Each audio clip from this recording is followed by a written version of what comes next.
Bismillahirrahmanirrahim. Assalamualaikum warahmatullahi wabarakatuh. Baiklah anak-anakku, hari ini kita akan melanjutkan pembelajaran. Sudah siap menerima pembelajaran hari ini? Jika sudah siap, maka konsentrasi, fokus dengan video yang akan Ustazah sampaikan. Hari ini kita akan membahas tentang tema 5, pengalamanku, subtema 2, pengalamanku di sekolah. Materi pembelajaran pada video kali ini tentang sila ketiga Pancasila dan sila keempat Pancasila.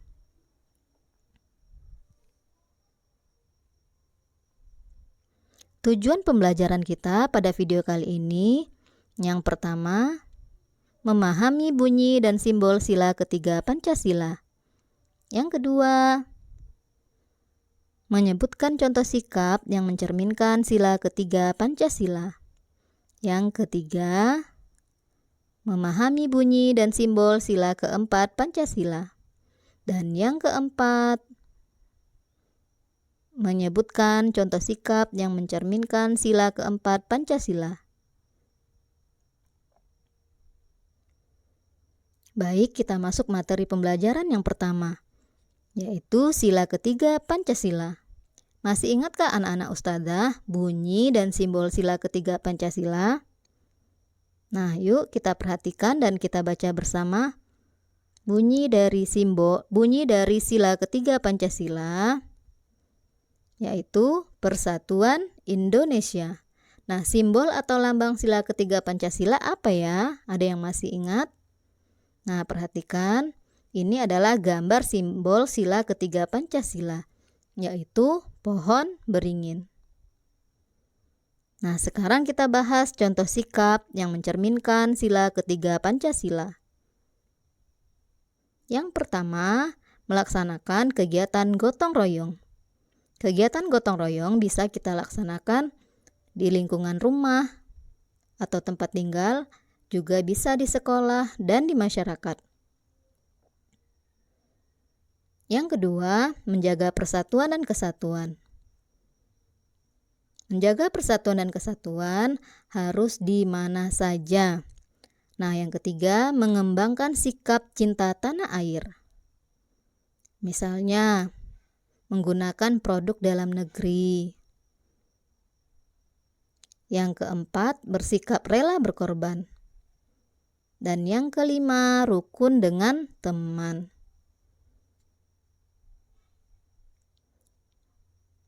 Nah, jadi sila ketiga Pancasila ini membahas tentang persatuan, keutuhan bangsa, nasionalisme atau cinta tanah air.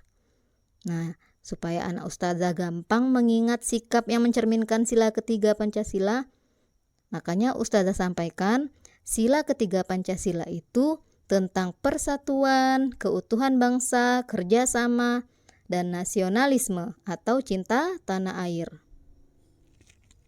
Contoh sikap yang mencerminkan sila ketiga Pancasila, yang pertama, kegiatan gotong royong. Nah, masih ingatkah anak-anak Ustazah apa manfaat gotong royong?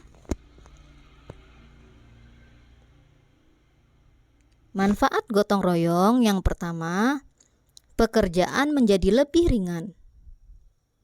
Yang kedua, pekerjaan cepat selesai. Nah, jika suatu pekerjaan kita kerjakan sendiri, maka akan terasa lebih berat dan lama selesainya. Tapi jika kita kerjakan bersama-sama, maka akan lebih ringan dan cepat selesai. Jika persatuan bisa kita jaga dengan baik, maka kehidupan akan menjadi rukun, kompak, dan lain-lain. Jauhi pertengkaran supaya hidup menjadi damai, tidak bermusuhan. Nah, ingat kata pepatah, bersatu kita teguh, bercerai kita runtuh.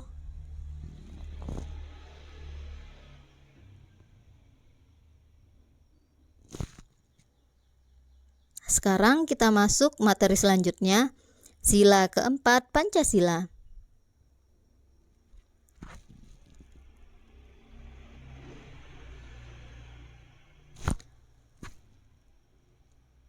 Yuk kita sebutkan sama-sama bunyi sila keempat Pancasila.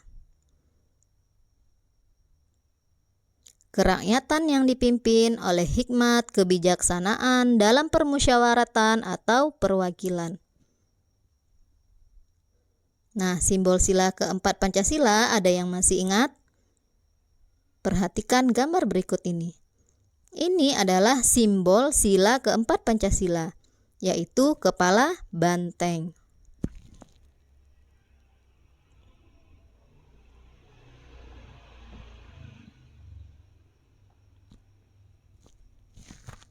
Contoh sikap yang mencerminkan sila keempat Pancasila.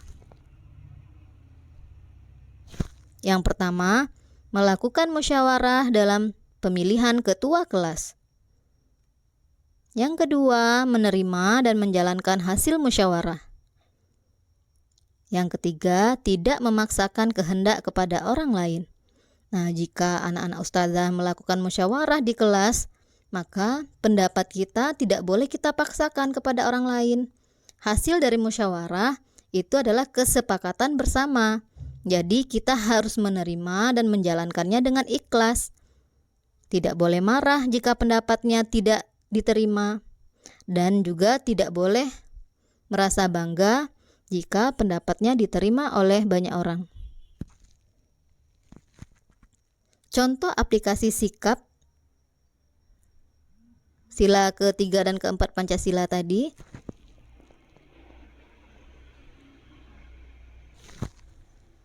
Kita baca bersama-sama. Adit dan teman-temannya bergotong royong untuk membersihkan kelasnya yang kotor. Pekerjaan menjadi lebih ringan jika dilakukan dengan gotong royong.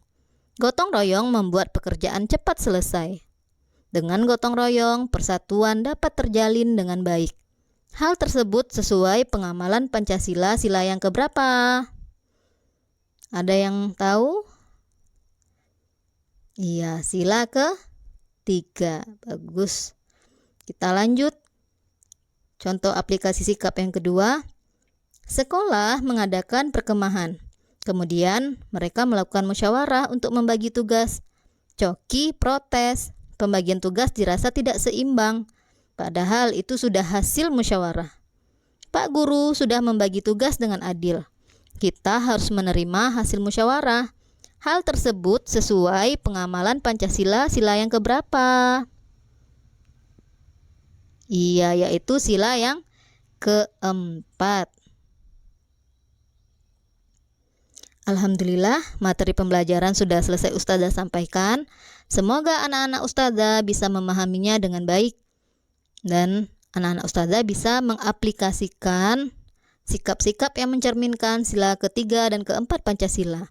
Jazakumullah khairan sudah menyimak dengan baik. Ustazah akhiri, wassalamualaikum warahmatullahi wabarakatuh.